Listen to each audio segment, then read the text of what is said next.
today's video, I'm going to be taking you to a church ruins, which is in the middle of a farmer's field, to talk about the myth that is ISO 100.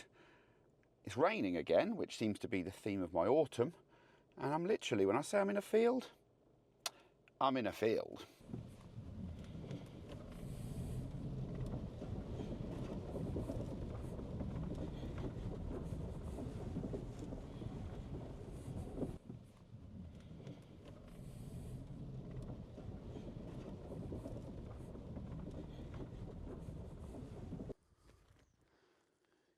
I mean, probably wasn't a good idea, but at least I decided, turn round.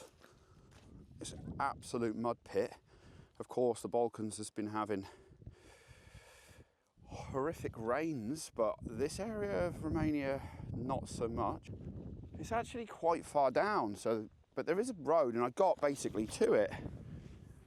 But then, out of nowhere, and it's now not wet, out of nowhere, it decided just to smash it down with rain. And that's what's been happening basically all autumn so far in the Balkans for me. I'm going to leave the car on the gravel before the road so that I can get out of it if that happens again.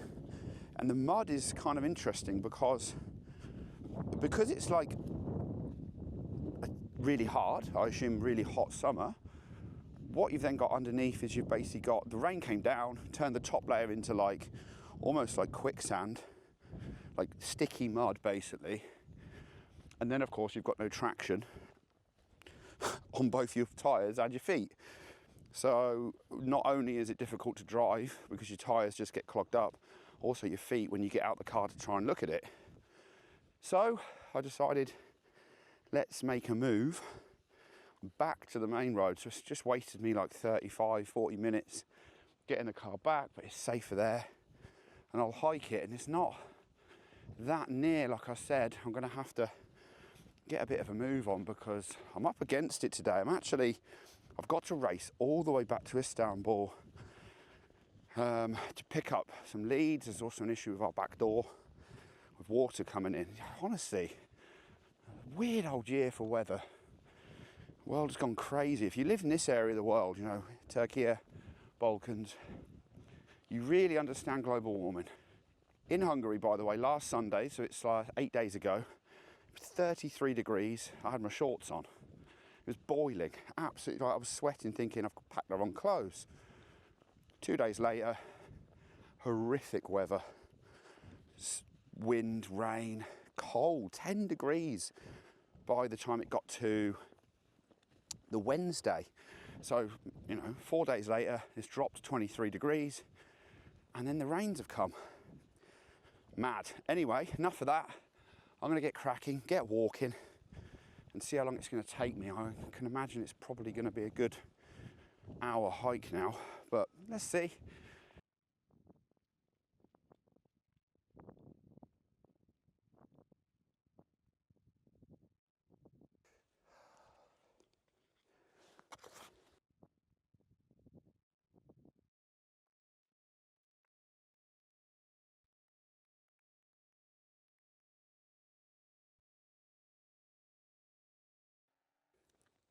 Okay, so I'm getting close.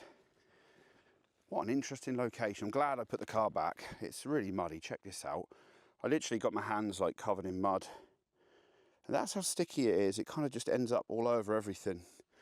So I'm going to need to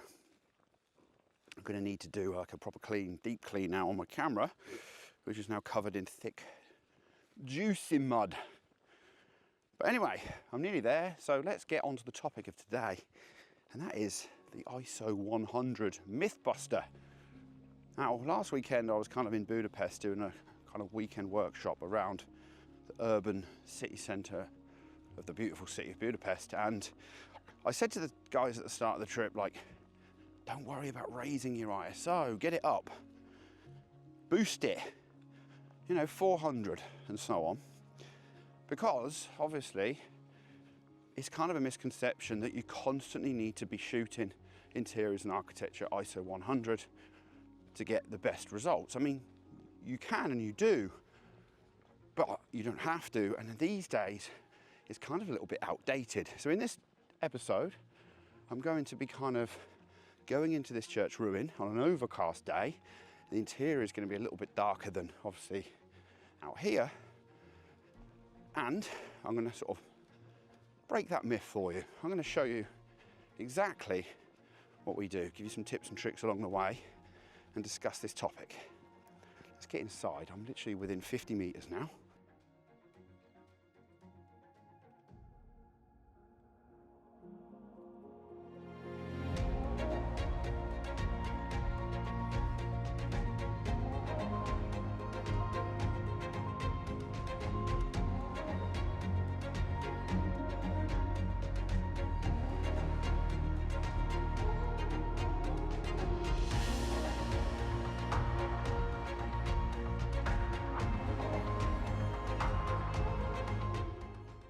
Now, the first point is that complex architecture usually involves you being flexible and not rigid in your approach. There could be extremes of light, dark corners, light corners, and so on, that you need to kind of be able to adapt to. And just sticking yourself into one ISO mode to shoot interiors or ruins like this is going to kind of give you longer exposure times and, of course, potentially worse results too. You need to be a bit more flexible than that when you're coming inside this kind of space. So that's the first thing. So I'm just going to set up here. I've got a couple of images that I want to capture. And we're going to have a look at it. I've chosen to go for the 17 to get nice and wide. And I've actually got my camera on full frame mode, unlike in the last video. I've actually changed that now. So that's one bonus. Let's see if I can capture something through the centre of this. Now, there is a range of light, and that's the first challenge. In theory, going low ISO, photographing everything and getting nice, solid, low noise images is, in theory, great. But in real world conditions, it just isn't like that. In real world conditions, you need to be flexible and not so rigid, because actually there could be a range of lighting in your interior, or in this case, it's complete ruins. This church is beautiful, and it was beautiful, but you can see it is a bit of a ruin. So we need to be flexible in our approach. That's the first thing. First image that I'm looking to capture is with the 17mm. I've gone for the 17mm tilt shift with my muddy camera, and I want to just get through the centre here. Now, what I'm going to look to do is I'm actually going to raise my lens up to get less of the rubble down below, less of this kind of trashed floor, and a bit more balance to the image. So I'm actually just going to lift this up, put bracketing on. Probably going to do 5 brackets actually on this particular one, and that's it. It's currently set to 3. I'm going to do 5, 1 stop apart, and I'm going to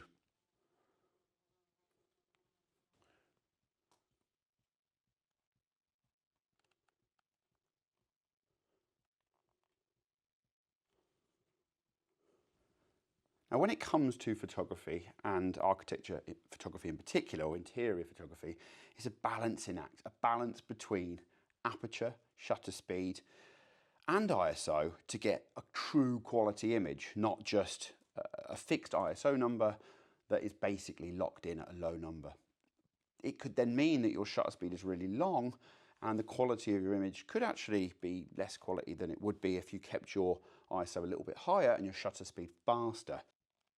Now, I'm using ISO 200 actually, because that's giving me nice, fast shutter speed to capture, stop me any, none of this is going to be shaking, moving. The ground is uneven. I don't want to knock the tripod, so it's increasing my shutter speed.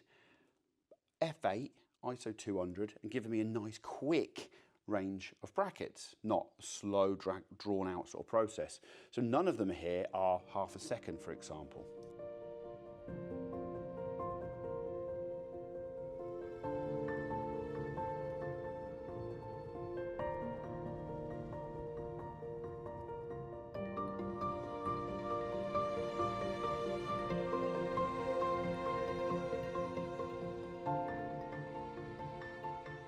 So depth and detail then over purity.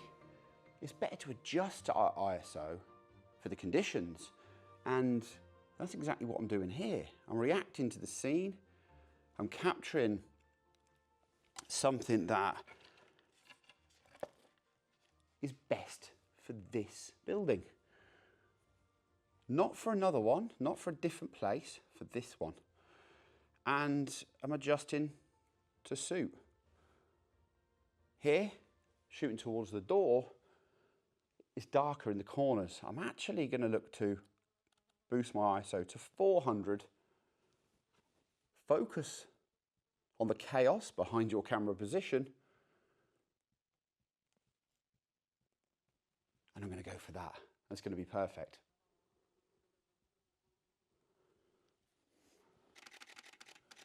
I'm actually going to go for a pano the other direction, I think, actually. Same thing applies with the pano. I'm going to raise this up, give myself a little bit less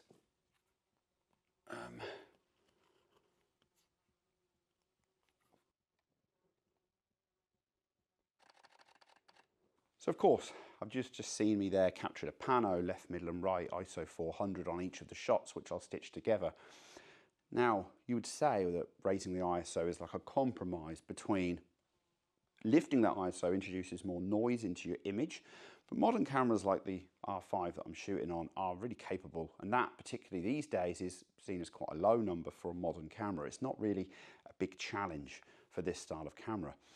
In fact, I'd even say double that in some conditions and you would get away with it. You might start to see some sort of noise in the image, but actually it's going to be fine, especially if you've got a certain style of editing. Now, an interior like this that's full of decay, texture, detail, you might actually want a little bit of noise in your final result, in your edit. A clean image isn't necessarily the way to go anymore. Of course, the internet, social media is congested with kind of photography, and finding a style is kind of key to like standing out in the social world. So actually, maybe that texture, that noise is something that can make you stand out from the crowd too. It's also a way to look at things. But as I said, ISO 400 in here, absolutely fine. You're not even going to notice that in the end result. Talking of which, here's that image on the screen now.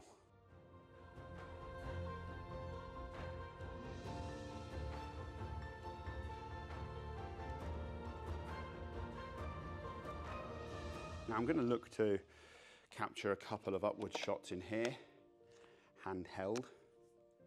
Same thing is going to apply to them images too. I'm going to actually go all the way up to probably 1600 ISO, maybe even 32, especially in that entrance there.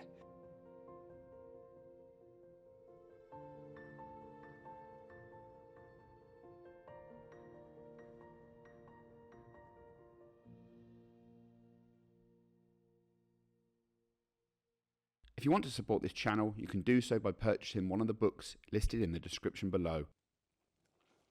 Okay, so that's pretty much me for this video. What about your ISO? Have you been raising it? Do you dare? I'm sure you do. You should be, where needed. Shoot for the scene, don't necessarily shoot just because the settings are locked in architecture photography.